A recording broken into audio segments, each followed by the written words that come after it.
안녕하세요. CG아미언 부산점 최지은 원장입니다. 오늘의 실입될 주제는 유산입니다.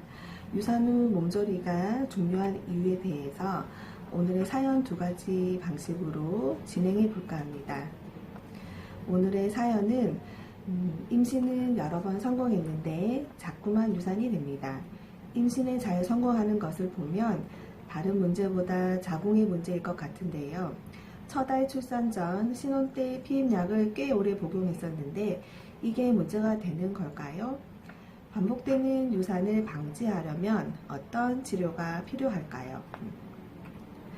네, 이분 같은 경우는 첫 아이는 있으시고 둘째 임신해서 유산이 자꾸 되시는 것 같습니다. 첫 아이 출산은 잘 하셨으니 신혼 때 이제 오래 드셨다는 피임약은 현재는 크게 문제 없을 듯 하지만 지금 현재 연령대와 첫 아이 이후 산후조리를 어떻게 하셨는지 그리고 현재의 생리 상태는 어떠신지 조금 체크해 볼 필요가 있겠습니다. 반복된 유산에는 이제 여러 검사를 하게 되는데요. 자궁 내에 다른 또 질환이 없는지도 한번 확인해 볼 필요가 있겠고 이런 검증상 특별한 이유나 자궁에 다른 병변이 없으시다면 반복되는 유산에는 가장 직접적인 원인으로는 자궁 내막에 문제가 있는 것이라고 보고 있습니다.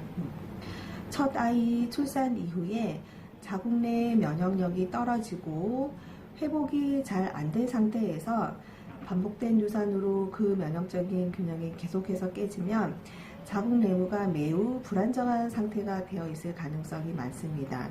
또한 계류 유산이나 이제 이런 습관성 유산 이후에 이제 속바 수술을 하시는 경우가 많기 때문에 그러한 수술로 인한 자궁 내막의 유착의 가능성도 의심해 볼 수 있겠습니다. 이분은 착상은 이제 어떻게 해서든 겨우 된 듯한데 물론 수정란 자체에 문제가 있을 수도 있지만 수정란이 자궁 내 내막에서 이제 착상 후 유지가 안 돼서 유산을 하게 되는 것 같습니다. 저희 시즈 한의원에서는 습관성 유산 치료 방법으로 첫 번째 자궁 주변부 해독 치료가 들어가게 됩니다. 이런 지속적인 유산은 자궁의 기능을 약화시키고 자궁 내에 어혈이나 독소도 많아지게 되어 이후 재임신에도 악영향을 끼칠 수가 있습니다. 이런 약화된 체내 기능을 치료하면서 기혈을 회복시키고 습관성 유산의 주요 원인인 혈혈을 치료하고 자궁 내 면역 균형을 맞춰 유산을 재발 방지할 수 있도록 도움을 드리고 있습니다. 두 번째로는 이런 치료가 끝난 이후에는 자궁 내막의 내구성을 강화하는 치료로 들어가게 됩니다. 이는 안정적인 수정란의 착상과 자궁 내막의 임신의 유지력을 향상시키는 치료입니다. 구체적으로 저희 이제 시즈의 치료를 설명을 드리면 자궁 신부 치료가 있고 착상탕이라는 한약 치료 그리고 보혈 공진단, 삼혈 착상침이라는 치료가 있습니다. 이러한 치료들을 통해서 자궁 면역력을 높이고 임신과 착상을 위해서 환자분의 상담을 통해서 가장 적절한 치료를 권해드리고 있습니다. 또한 임산부의 나이가 많거나 불임 기간이 이제 오래될수록 더 이제 습관성 유산이 발생할 수 있는 확률이 높기 때문에 빠른 시일 내에 치료를 시작해 주시는 것이 좋을 것 같습니다. 네, 다음 사연입니다. 들리는 속설에 의하면 유산을 하고 나면 오히려 자궁이 깨끗하고 상태가 좋아져서 몇 개월 내에 아이를 가지는 것이 좋다라고 하던데요. 이 속설이 맞는 이야기인가요? 의학적으로 봤을 때 어떤지 궁금합니다.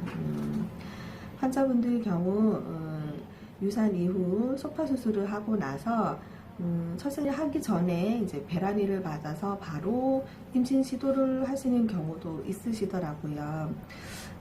유산 이후 일반적인 생각으로는 이제 자궁이 오히려 깨끗해져 보일 수 있지만 자궁 내막은 눈에 보이지 않는 상처가 많이 생깁니다. 유산 후 그래서 자궁에 나타날 수 있는 문제는 자궁 내막의 상처, 그 다음에 자궁 내막의 염증, 그리고 자궁 내막의 어혈을 유발할 수 있는 수술이 되는 것이죠. 그 이후 자궁 내막에 유착이 발생되면서 습관성 유산과 난임의 원인이 될 수 있겠습니다. 수술에서 생기는 부작용보다 이러한 잔류물 등을 통해서 수술의 합병증이 더 걱정이 되는 것이고, 유착이 되면 다음 임신 시에 또 유산 이런 것들이 이제 난임의 원인이 된다는 것이죠. 유착이 심한 경우에는 이제 먼저 유착을 방해하는 시술 받으시고 자궁 내막을 회복시켜서 임신을 하셔야 되는 경우도 있습니다. 따라서 이제 유산을 하셨다면 자궁 내막이 충분히 회복된 이후 임신 시도를 하시는 게 좋겠고, 저희가 권해드리는 치료는 유산 후 한약 치료는 반드시 필요하다는 것인데요. 이 한약은 자궁 내에 남아있는 어혈과 노폐물을 제거하고 자궁 내막이 빨리 회복될 수 있도록 치료를 해드립니다. 유산 후 언제 임신 시도를 해야 되는지도 많이 질문을 주시는데요. 생리 주기와 생리 상태를 확인하고 이러한 정상적인 생리 주기가 이제 3번 정도, 이제 3주기죠. 그 이후가 지난 이후에 임신 시도를 하는 것이 좋겠습니다.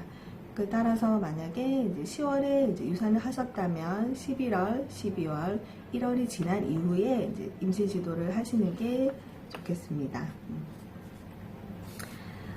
지난 방송 퀴즈였습니다.